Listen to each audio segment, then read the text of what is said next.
ಇದು ಡಿಸಿಎಂ ಮಾಜಿ ಡಿಸಿಎಂ ಗೋವಿಂದ ಕಾರಜೋಳ ಹೇಳಿದ್ದು ಇವತ್ತೇ ನೋಡ್ರಿ ಅವ್ರಿಗೆ ತೆಲಿನೂ ಇಲ್ಲ ಅವ್ರ ತೆಲಿಗೆ ನಾಲಿಗೆ ಕನೆಕ್ಷನೇ ಇಲ್ಲ ಅವ್ರಿಗೆ BJP ಅವ್ರಿಗೆ ತೆಲಿಗೆ ನಾಲಿಗೆಗೆ ಕನೆಕ್ಷನೇ ಇಲ್ಲ ಮಾತಾಡ್ತಾರೆ ಇವತ್ತು ಇಲ್ಲೇ ಇದೆಲ್ಲ ಉದಾಹರಣೆಗಳು ಎಲ್ಲೆಲ್ಲಿ ಉದಾಹರಣೆಗಳಿಟ್ಟು ಮಾತಾಡ್ತಾ ಇದೀವಲ್ಲ ಇಲ್ಲೇ ನಮ್ಮ ಆಳಂದ ಕ್ಷೇತ್ರದಲ್ಲಿ ಏನಾಯಿತು ನಿನ್ನೆ ತಾನೇ BR ಪಾಟೀಲ್ ಅವ್ರದ್ದು ಅಲ್ಲಿ 12 ಓಟು ಏನು ಡಿಲೀಟ್ ಮಾಡಿಬಿಟ್ರು ಹೆಂಗೆ ಡಿಲೀಟ್ ಮಾಡಿದ್ರಪ್ಪ ಅವ್ರು ಜೀವಂತ ಇದ್ದಾಗ ಆ ಮತಗಳ ಹಕ್ಕನ್ನು ಕಸ್ಕೊಂಡ್ರಲ್ಲ ಅವ್ರು ಹಿಂದುಳಿದವ್ರ ಕಾರಣ ಏನು ಇವರು ದಲಿತರ ಇವ್ರು ಮಾಡ್ತಾ ಇರೋದು ಅಲ್ಪಸಂಖ್ಯಾತರ ಮತವನ್ನು ಕಟ್ ಮಾಡುವಂಥದ್ದು ಮತದಾರ ಪಟ್ಟಿ ಅಂತ ಹೊರಗೆ ಹಾಕಿಬಿಡೋದು ಅವ್ರಿಗೆ ಗೊತ್ತೇ ಆಗಲ್ಲ ಪಾಪ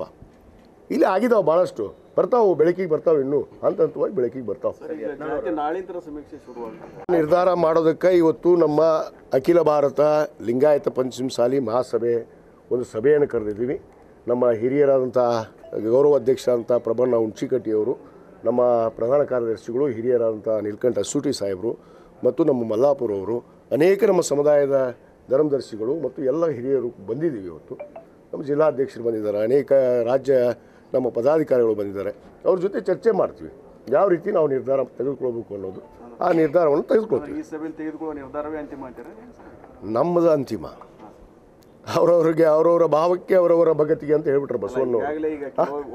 ಅವರವರಂತೆ ಇಟ್ಟಿರೋನು ಆ ಶಿವೋಗಿ ಅಂತ